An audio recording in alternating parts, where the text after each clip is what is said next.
Before we get into everything in the next lesson, I first just want to take you through some expectations of the course, but also some expectations of you as a social media marketer working in this field. So, what you may not know is that this is actually the fourth version of this course that I have recorded in its entirety over the years. And that is just because I try to do my best to keep my students up to date on all the things that are happening in the world of social media marketing. But it's nearly impossible to stay on top of absolutely everything that's happening in this world. And that in itself is a really important first lesson in working in the field of social media marketing. Because just when you think you know everything, something will change and you have to continue to adapt to your environment like a digital chameleon. But I've included lots of useful tips, tools, and resources all within your course guide. And that's where you're going to find all the latest strategies and everything else. And it's something that I can keep updating over time as well. So make sure to check all of that out within your course guide.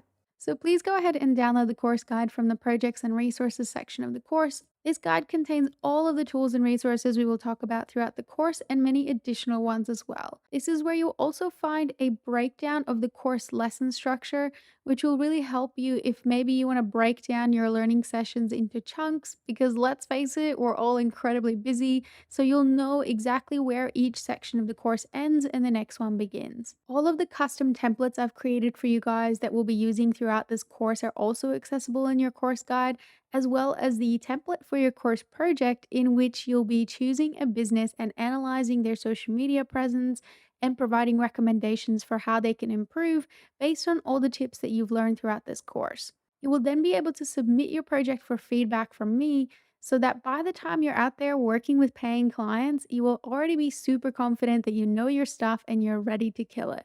Now, as you know, this is a course that is targeted at complete beginners, so I tried as best as I could to cater the content to people just starting out. But feel free to jump into the discussion section and ask any additional questions along the way. And with that, I really want to acknowledge the fact that imposter syndrome is something that gets to all of us at some point. If you're not super familiar with imposter syndrome yet, it's basically that feeling that you get that makes you feel like you're a fraud and you don't know what you're talking about, even though you know you do, and other people will tell you that you do, but somehow you still feel like you're an imposter.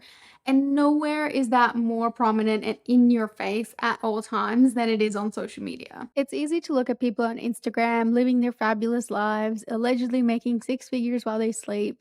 And while I'm not suggesting that everyone out there is renting fake jets like these influencers, I can guarantee you that everyone has a story that they're not sharing with the world. So it's definitely helpful to follow people who are just a few steps ahead of where you are right now for inspiration, but just remember to not compare your beginning to someone else's middle. You're at the start of something really, really great here, and your only job at this point is just to focus on being 1% better than the person that you were in the previous day. Okay?